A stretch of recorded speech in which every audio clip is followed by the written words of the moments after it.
Commander Harrison stood on the observation deck of the carrier ship Discovery 1, watching the stars stretch out before him like diamonds scattered across black velvet. His hands gripped the cold metal railing as he stared at something nobody else could see. Somewhere out there, beyond the station, and past the last mapped jump gates, something was moving. Something that had been silent for thousands of years was waking up. The Deep Space Exploration Fleet had left Earth orbit 6 months ago. Most of the galaxy did not know it existed. This was intentional. While the Galactic Council debated trade agreements and settled old disputes, humanity built in the shadows. The Discovery 1 and its sister ships represented everything Earth had achieved in the last 30 years. Advanced engines, weapons that made sense to human minds. Ships designed not by committees of ancient aliens, but by engineers who asked, what if, instead of how did the ancients do it? Was 52 years old. He had spent the last 20 years of his life in Earth's military space program, watching humanity grow from a species that could barely reach its own moon to a civilization capable of building a deep space fleet. The Galactic Council had ignored Earth through all of it. They called humans young and inexperienced. They said humanity needed time to develop properly. What they really meant was that humans did not matter much to them. The message came through the communications array at 3 in the morning, was already awake. He moved through the corridors of the Discovery 1 with quick steps, his boots clicking against the metal floor. When he reached the scanning room, he found Dr. Lisa Monroe bent over a data display, her face pale under the harsh fluorescent lights. "We found something," Lisa said without looking up. "About 40 light-years from our current position. It is a ship, very old, very dead." Moved closer to the display. The image showed a massive vessel, torn and broken, with hull sections scattered across an asteroid field like broken bones. The ship was nothing like modern galactic designs. It was angular and brutal-looking, as if built by a species that believed in crushing problems rather than solving them. "How old?" asked. "The isotope readings suggest at least 5,000 years, Lisa replied.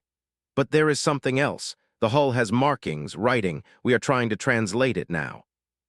Hours passed as the fleet's best linguists and code breakers worked on the alien text, drank coffee that had gone cold, and watched Lisa work without rest. When the translation came through, it was not good news. The words were simple enough. "The void comes, run or die, they return." Felt cold spread through his chest. What does it mean, who returns? Lisa pulled up more data. The derelict ship's logs, still partially functional after thousands of years, told a story of terror. An ancient civilization had faced something they called the Outsiders. These beings existed outside normal space. They attacked from dimensions human science barely understood. The ship's logs described weapon systems failing, shields becoming useless, entire fleets vanishing. The logs ended abruptly. The last entry was a captain ordering the crew to transmit all records and fly the ship as far away as possible. The final transmission was a warning. "If you find this message, know that the void will return. Our calculations say they sleep for cycles of 10,000 years. We do not know when they will wake. All we know is that we could not stop them. Prepare your weapons, prepare your people, pray." "We need to contact Earth," said, "and the Galactic Council." Lisa looked at him. "I already sent the data to the Council. They responded 5 minutes ago." Waited, he could see from Lisa's face that the response was not what they hoped for. "They say we are alarmists," Lisa finally spoke. "They say the ship is probably a hoax or the work of a dead civilization from an extinct species. They say humans tend to see threats that do not exist. They recommended we return to base and stop wasting resources on what they called a child's nightmare." Struck the desk with the flat of his hand. The sound echoed through the scanning room. "How many ships do we have?" 7 carrier vessels, 50 fighter ships, 20 transport ships for resources," Lisa answered. "We are equipped for exploration, not war." "How long until we can reach this derelict?" 3 days if we push the engines." "Do it," ordered, "and begin collecting all physical evidence. We need to know everything about that ship and everything about what happened to the civilization that built it." The fleet changed course, did not wait for additional approval from Earth. He was 3 months away from home, operating in uncharted space. By the time Earth's government could hold meetings and debate and argue, it would be too late. If the warnings were real, humanity needed to know what it was facing. When the Discovery 1 reached the derelict vessel, the evidence was worse than the logs suggested. The ship was not just damaged from a battle. Entire sections showed signs of something tearing it open from the inside. The metal was warped in ways that suggested exposure to forces that should not exist. Lisa led the team aboard the derelict. They wore protective suits and moved carefully through the dead ship. When they reached the central data core, Lisa inserted an interface and began downloading everything the ship's computers had preserved. Earth's government moved fast, had expected bureaucracy and endless debate. Instead, he found that when you tell military and political leaders that extinction could come in 6 months, arguments stop quickly. The Emergency Council met in the underground bunker beneath the Capitol, presented the evidence from the derelict ship, maps, calculations, warnings from a dead civilization. When he finished, the room was silent. Then General spoke. "We build," said simply. "Everything else is secondary. We mobilize the entire planet to build defenses and weapons." Within 48 hours, manufacturing facilities across Earth shut down regular production. Factories that made consumer goods retooled to produce weapon components. Every industrial capacity the planet possessed was redirected to military purposes. Civilian flights were suspended to make space for military transports. Schools became training centers. Offices became command stations. Dr. Henry was 45 years old and probably the most important person nobody in the galaxy had ever heard of. He worked in a research facility in what used to be called Colorado, surrounded by salvaged alien technology that Earth's explorers had collected over the years. The Galactic Council permitted humans to have some advanced technology, but always restricted the most dangerous systems. Henry did not care about restrictions.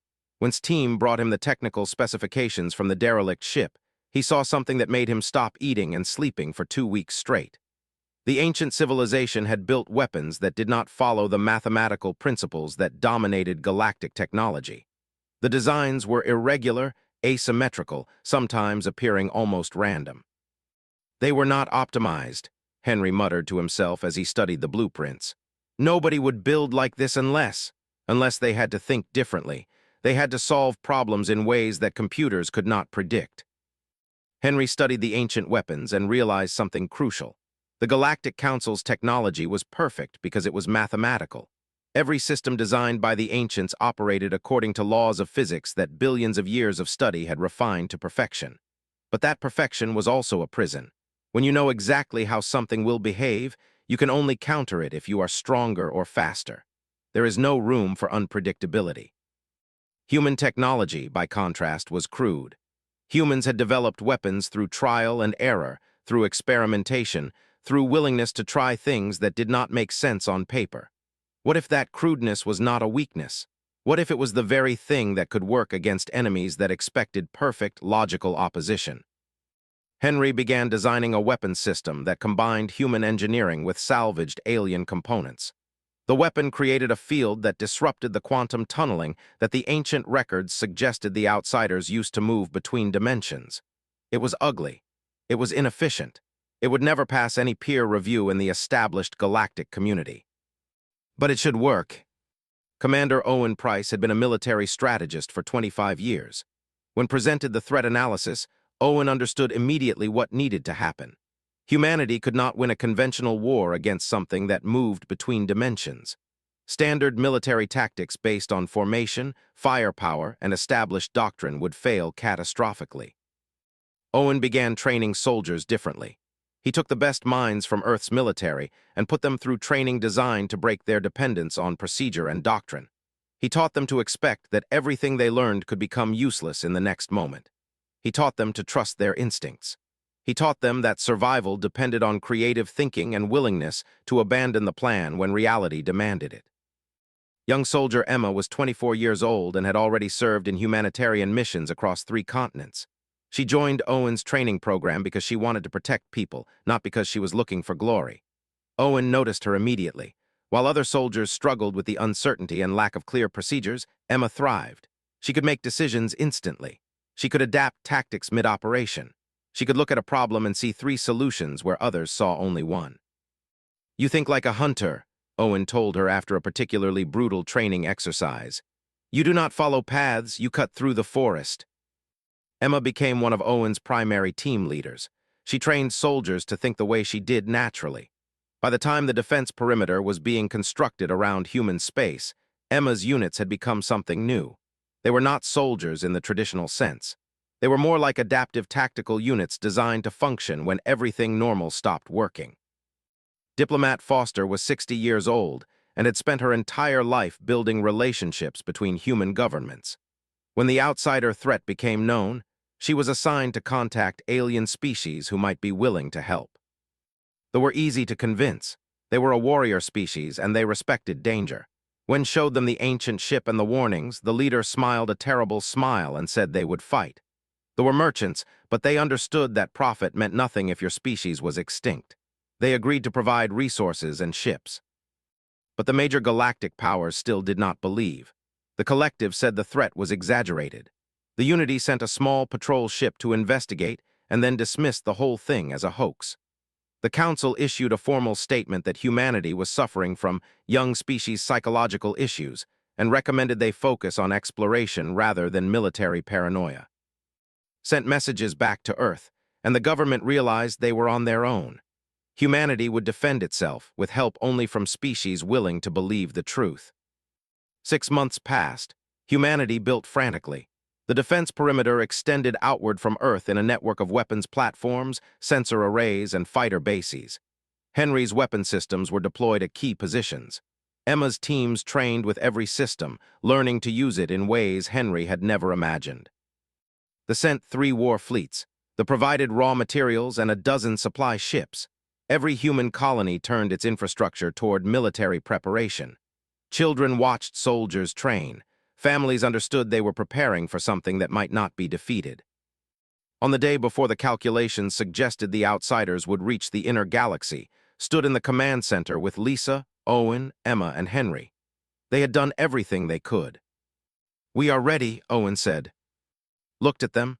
"No, but we will fight anyway, and we will be creative, and we will show this galaxy that they should never have ignored humanity."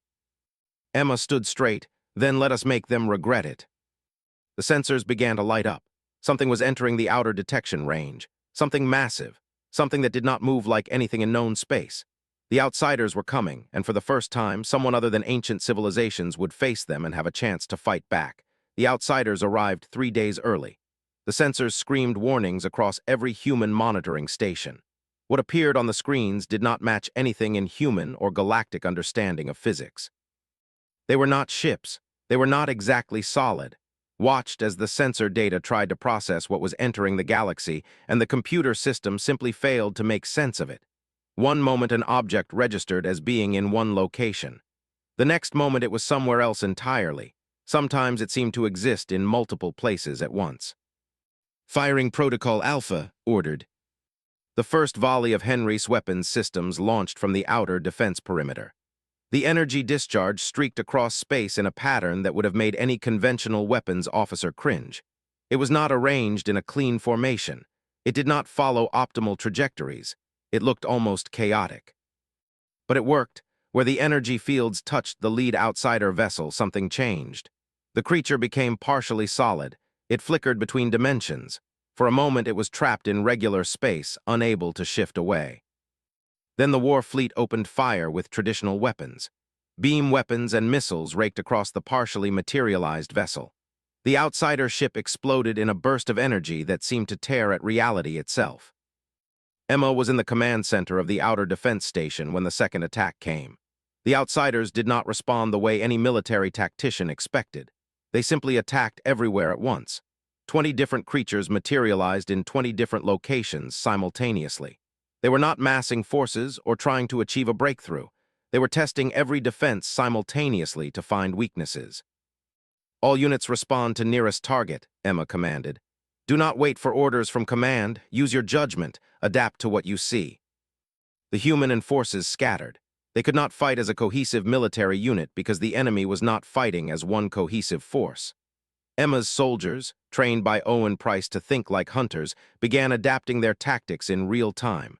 When an outsider attacked from an unexpected angle, they did not refer to doctrine. They simply responded with whatever seemed effective in that moment.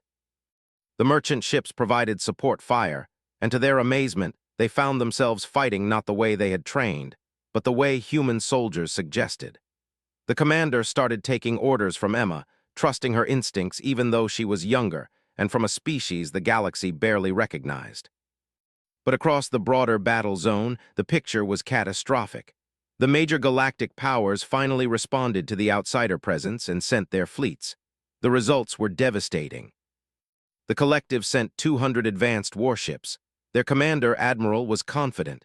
Military had not lost a major battle in 10,000 years. Ships were mathematically optimized.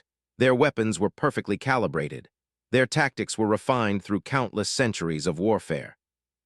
None of it mattered. The outsiders moved between dimensions faster than sensors could track. Weapons designed to hit enemies in three-dimensional space could not target creatures that existed partially outside normal space. The fleet was annihilated in less than an hour. 200 ships became debris scattered across a section of space that would never be fully charted because it felt dangerous to approach it. The Unity sent their Council Guard, an elite force that had never faced defeat in recorded history. They tried to establish a defensive perimeter. They tried to create a mathematical shield that would protect their ships from dimensional attacks. The theory was sound. The execution was perfect. The outsiders ignored their defensive lines and attacked from directions that should not have existed. Ships exploded from inside their own shields. Crew members materialized inside bulkheads. The Unity's greatest fleet ceased to exist in 3 hours. Received reports as the battle spread across the galaxy. Every conventional military force was failing.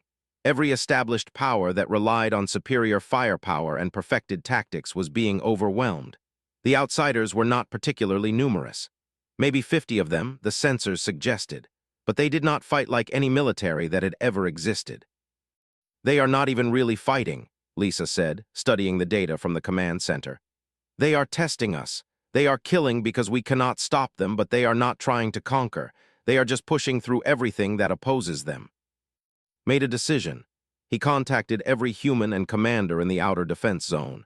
"Send your weapon data to every allied ship. Share everything.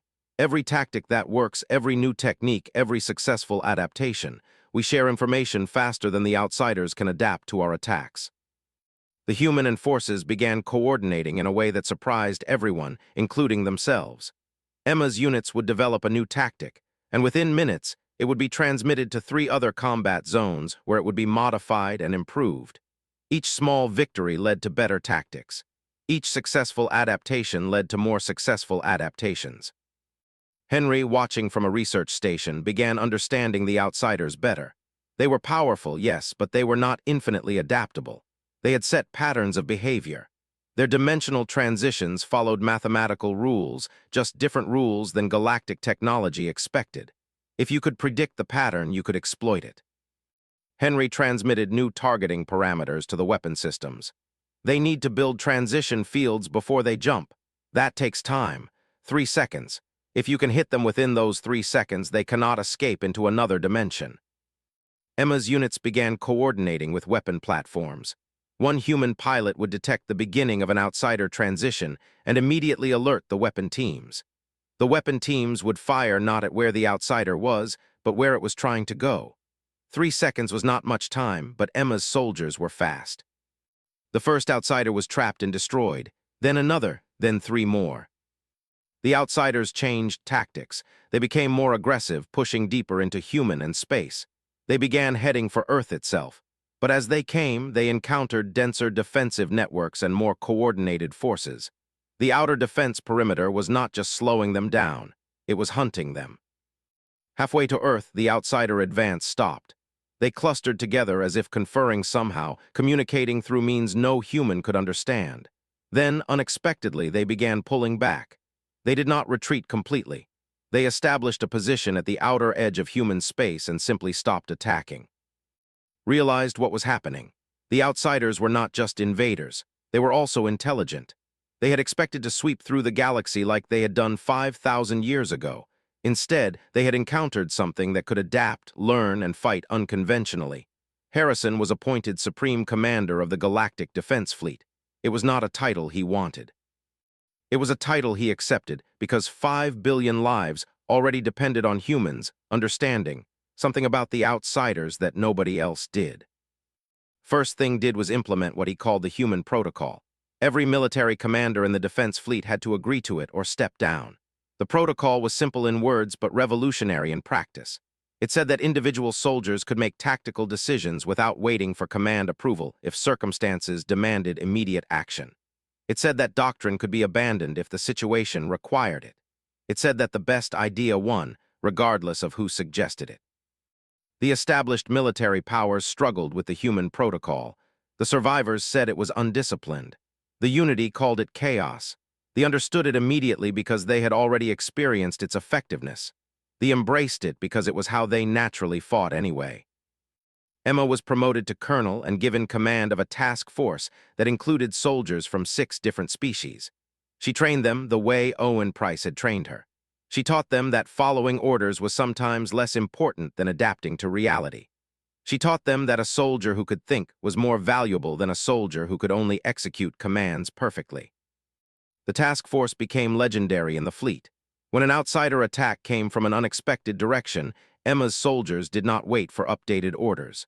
They responded based on their understanding of the tactical situation. When a new weapon system malfunctioned, they improvised solutions using whatever equipment was available. When the outsiders adapted their tactics, Emma's people adapted faster. Dr. Henry was given unlimited resources and a team of researchers from every advanced species in the galaxy. The brilliant thing about Henry was that he never stopped asking, "What if?" When the outsiders changed their attack patterns, Henry looked at the new data and thought of ways to counter it that nobody would have predicted. He discovered that the outsiders were not using quantum tunneling as everyone assumed. They were using something more fundamental, manipulating the fabric of space itself to move between locations. Traditional defenses could not block that because they were designed to stop something, not to reshape space. But what if you did not try to stop them? What if you simply made their transitions more difficult by creating zones of twisted space where the normal rules did not apply? Henry designed weapons that would warp the local space around an outsider, making it harder for them to manipulate their position. The weapons were crude by galactic standards. They were effective beyond measure. Lisa Monroe was working with researchers from the Unity when she discovered something that changed everything. She was studying ancient records from the derelict ship when she found a note that seemed almost like a confession. The ancient civilization that had built the ship had not been trying to destroy the outsiders. They had been trying to survive long enough to understand them. The last captain's log suggested that the outsiders were not mindless creatures. They were intelligent beings with their own civilization, their own purposes, their own reasons for being where they were. The captain had theorized that the outsiders were territorial. They had a region of space that they considered theirs. When civilizations expanded into that space, the outsiders responded with overwhelming force. It was not conquest. It was defense of territory they had claimed long ago. Lisa brought this discovery to, "We are not fighting invaders," she told him. "We are fighting a species protecting what they believe is their own space." Understood the implications. This was not a war that could be won by military superiority alone. This was a conflict that needed understanding, negotiation, and some form of compromise. Foster was brought back from diplomatic service and assigned to work directly with. "If we can prove to the outsiders that we are not trying to permanently occupy their territory, maybe we can negotiate," said. "Maybe we can establish boundaries that both sides can live with." Authorized what he called the Contact Initiative. Small human ships, unarmed and clearly marked as diplomatic vessels, were sent toward the outsider position. They transmitted messages in every language and mathematical format humans could devise, expressing peaceful intent. The first 3 contact ships were destroyed. The outsiders did not seem interested in communication. But the 4th ship sent a new type of message, not about peace, but about understanding. The message described how humans had also recently come to the stars, how humans were exploring space, how humans did not know about the outsiders' territory until they already occupied space in the outsiders' region. The 4th ship was not destroyed. Instead, it received a response. Not in any language humans spoke, but in mathematical patterns that Lisa's team could interpret. The message was simple: stop expanding into our space and we will stop attacking. Made the proposal to the Galactic Council. Establish a region of space designated exclusively for the outsiders.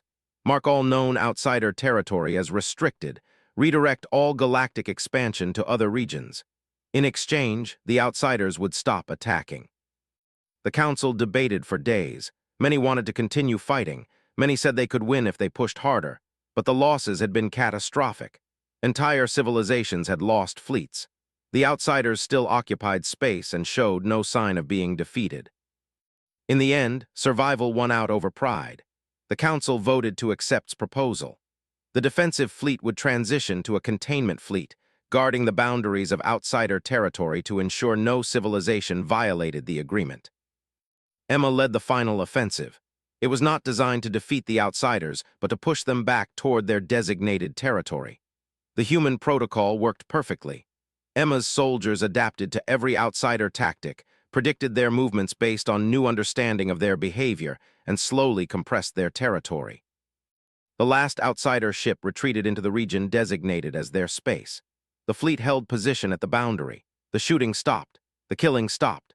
For the first time since the outsiders arrived, the galaxy was not at war. The peace was fragile. That was the first thing Lisa Monroe understood when she was assigned to the interspecies communication project. The outsiders had agreed to stay in their designated territory, but agreement was not the same as understanding. There was still tension at the boundary. There were still incidents where ships got too close and shots were fired. Lisa worked with a team that included researchers from the Unity, the Collective, and the. But increasingly, the breakthroughs came from human scientists who were willing to think about problems in ways that established science said were impossible. Working from the ancient derelict ship's records and the behavior patterns observed during the war, Lisa began to understand the outsiders not as monsters, but as a civilization displaced from their original home. The records suggested that somewhere in the distant past, the outsiders had occupied a region of space that no longer existed in known galactic maps. Something catastrophic had happened, perhaps a natural disaster or a war, that made that space uninhabitable. The outsiders had retreated into their alternate dimensions, where they lived according to rules and physics that regular civilization could not access. But they had never given up their claim to the original territory. When they detected that new civilizations were expanding into those regions, they returned, not as invaders, but as a species reclaiming their home. Lisa discovered something remarkable in the oldest of the ancient ship's logs. The captain had encountered outsiders directly, and in one unguarded moment, he had written about them with unexpected compassion. His notes described creatures that were not evil, but desperate. The captain wrote that the outsiders seemed to be searching for something, and when they attacked, it was because humans and other races were preventing them from finding it. Lisa presented her hypothesis, too. They are not defending territory for conquest. They are searching for something specific, something that was in their original region. If we can find out what they are looking for, maybe we can help them find it instead of fighting them. Understood the implications. He had spent months at war, convinced that the outsiders were simply obstacles to be overcome or removed. If Lisa was right, then the entire nature of the conflict changed. The outsiders were not invaders. They were refugees searching for something precious. Authorized an unprecedented diplomatic mission. A combined human and research team, led by Lisa and accompanied by Emma's elite guard unit for protection, would enter the outsider territory and attempt direct communication. The mission was dangerous. The outsiders had no reason to trust any approaching vessel. But something remarkable happened when the research ship entered outsider space and began transmitting signals of peaceful intent using mathematical language that even the outsiders could understand. The outsiders came, not in attack formation, but in what seemed like a greeting pattern. Lisa transmitted a message asking them to tell her what they were searching for, what they had lost, what they needed from the known galaxy. The response came in visual form, transmitted in a way that human computers could barely interpret. It was a memory, a glimpse of a region of space that did not exist anymore. The outsiders were showing her the home they had lost. Lisa crossed her arms and began to understand something that no military strategist had considered. The outsiders had not come to conquer. They had come hoping that somewhere in the known galaxy they might find traces of their original home. They were searching through space like a person searching through ashes for a lost possession. And they killed when they encountered resistance because they were desperate, because they had nowhere else to go, because their entire civilization was built on the hope of finding something to replace what had been lost. Lisa transmitted a new message. It was simple and honest. We understand. We will help you search. The outsiders did not attack the research ship. They showed Lisa and her team records, thousands of years old, of what their original space had looked like. They transmitted data about the physical characteristics that identified their region. They shared information about artifacts from their original civilization that they desperately wanted to recover. When Lisa returned to known space, she brought back something revolutionary: a list, names and coordinates of worlds and objects that the outsiders recognized, places that might hold artifacts from their lost home, places where, if the outsiders could search without opposition, they might find what they were looking for. Convened the highest council of galactic leadership. He presented Lisa's findings and made a proposal that shocked everyone. The outsiders did not invade to conquer, said.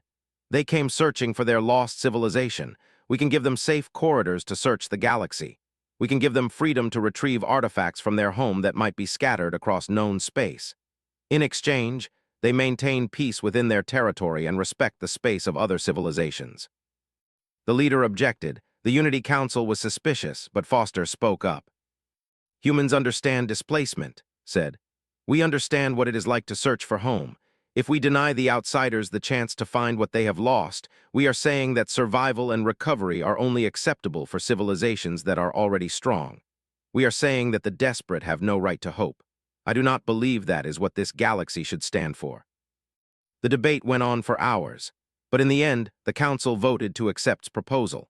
Safe corridors would be established. The outsiders would have the right to search specifically designated regions for artifacts from their lost home. In exchange, they would recognize boundaries and respect the territories of other civilizations. The first joint expedition was led by Emma and 3 outsider command vessels. Emma's soldiers worked alongside outsider warriors to explore ancient ruins and search for artifacts that had survived. What emerged was something unexpected: the beginning of genuine communication between human civilization and the outsiders. Emma learned that outsiders had their own warrior culture, their own sense of honor. The outsiders learned that humans were not the mindless creatures they had initially perceived, but beings capable of creativity, compassion, and sacrifice. Months passed, continued his work as Supreme Commander, but his role gradually transformed. Instead of preparing for war, he worked on building peace. Treaties were signed. Trade agreements were negotiated. They offered to transport outsider artifacts back to their territory. They stood as witnesses to the agreements, ensuring that no civilization violated the terms. Henry continued developing technology, but now his focus was on peaceful applications. Sensor systems that could detect artifacts in space. Transportation vessels that could move delicate materials without damage. The technology that had been developed for war became the foundation for cooperation. Lisa Monroe published her research on the outsider civilization. Her findings changed how the galaxy understood the concept of refugee populations and civilizations in crisis. Universities across known space offered her positions. She declined them all, choosing instead to continue her work directly with the outsiders, helping them document and preserve what they recovered of their original culture. A year after the peace was agreed upon, a massive galactic conference was held at a neutral station. Every major civilization sent representatives. Harrison stood in the center of the conference floor, no longer in military uniform, but in formal attire that suggested he represented all of humanity. When spoke, he did not talk about military victory or tactical superiority. He talked about understanding, about adaptation, about a willingness to see the universe not as a place for conquest, but as a place where different peoples could find ways to coexist. The outsiders taught us something important, said. We assumed they were invaders because we did not understand them. We prepared to destroy them because we feared what we did not comprehend. But when we chose to listen, when we chose to try to understand their desperation and their pain, we found that peace was possible. The galaxy is not diminished by this peace. It is strengthened by it. Emma was promoted to general and given command of the intergalactic peace force. Her soldiers, drawn from human and outsider ranks, maintained the boundaries and ensured that the agreements held. She had become a symbol of what cooperation could achieve. The final scene showed Earth from space at night. Lights glowed from continents and cities. Orbital stations moved in precise patterns. Ships departed and arrived, carrying the wealth and knowledge of a planet that was no longer ignored or dismissed. Earth had risen from a hidden world that the galaxy overlooked to a beacon of hope that showed what compassion, creativity, and willingness to understand could achieve. The galaxy's oldest civilizations had assumed that their way of doing things was the only way. Humans had shown them that sometimes the civilization was the one with the most to teach. In the years that followed, the galaxy changed. Trade flowed between human space and outsider space. Hybrid vessels were designed combining human creativity with outsider physics. Universities taught courses in human protocol military tactics. Children from 100 species learned to think unconventionally, to adapt, to find solutions that made sense in the moment rather than following predetermined plans. Harrison stood at the boundary of outsider space on a clear night, looking at the vast expanse of stars. Lisa Monroe joined him, carrying the latest translations of outsider historical records they were documenting together. "We did something remarkable," Lisa said. "We prevented genocide. We created understanding between species that were born to be enemies." Smiled, "No. The galaxy did something remarkable. They were willing to listen to a young species when that species had something important to say. They were willing to accept that there were better ways to do things, even if those ways came from people they had never respected before." He looked at the stars and thought about the journey. From the moment humanity was ignored by the Galactic Council to the moment they became essential to galactic survival. From silent expansion to being recognized as leaders. From being dismissed as inexperienced to being celebrated for wisdom. The universe was vast and filled with ancient civilizations with thousands of years of knowledge. But humanity had taught the galaxy something no amount of time could teach. They had taught them that understanding was more powerful than strength, that creativity was more valuable than perfection, that compassion could be the greatest weapon any civilization could possess. The galaxy finally saw humanity, and what they saw was their own future reflected back to them. Four stood in the command center of the new defense station at the outsider boundary. Across from him in the outsider region, 3 huge vessels moved slowly, watching, waiting, making sure the agreement would hold. "We did it," said, coming up beside. "We negotiated peace instead of enforcing genocide." Nodded, he thought of all the ships lost, all the crews dead, all the civilizations that had been nearly destroyed. But he also thought of a different future where humans and outsiders could coexist, separate but not at war. The galaxy was changing. Humanity was no longer invisible. Human tactics were the standard for military operations. Human diplomacy had prevented total war. Human compassion had chosen negotiation over annihilation. The galaxy had finally noticed humanity, and they were never going to ignore humans again. They were reconsidering their strategy. "Begin long-range reconnaissance," ordered. "I want to know everything about where they are positioning themselves, and contact the Galactic Council. Tell them we are offering our services to coordinate the defense of all known space." For the first time since the battle began, the major galactic powers listened. They had lost thousands of ships. Millions of crew members were dead. And the only force that was actually successfully fighting the outsiders was humanity and the species willing to follow human tactical doctrine. The message went out across the galaxy. The Council was accepting human military leadership. Humanity's rise was no longer silent. Lisa's voice came through the communication system. "You need to see this. They're calculations." They were tracking something, an orbital pattern, a cycle. "How accurate?" "Very accurate. They had tens of thousands of years of observation data. According to these records, the cycle is complete. The outsiders should be waking up now. Maybe they already have." Stood in the cold darkness of space, looking back at his fleet. 6 months to return home. That was the timeline. Maybe 6 months, maybe less if they pushed the engines to their limits. That was how long humanity had to prepare for something that the most advanced civilization in the known galaxy had been unable to stop 5,000 years ago. He made a decision that would change everything. He activated the fleet communication system and transmitted a message that bypassed normal channels and went directly to every ship in the fleet. "This is Commander Harrison. We have discovered a confirmed threat to Earth and to all human colonies. We are returning home immediately to prepare. I am requesting every person on this fleet to maintain communication discipline. Nobody speaks of this to anyone. Not yet. We will present our evidence to the Council and to Earth's government. They can decide what to do with the truth. The fleet turned toward home. Did not know if they would make it in time. He did not know if humanity could do what an ancient civilization could not. He only knew that the galaxy had ignored humanity for too long. Now humanity would have to save itself and perhaps the entire galaxy, whether anyone believed them or not.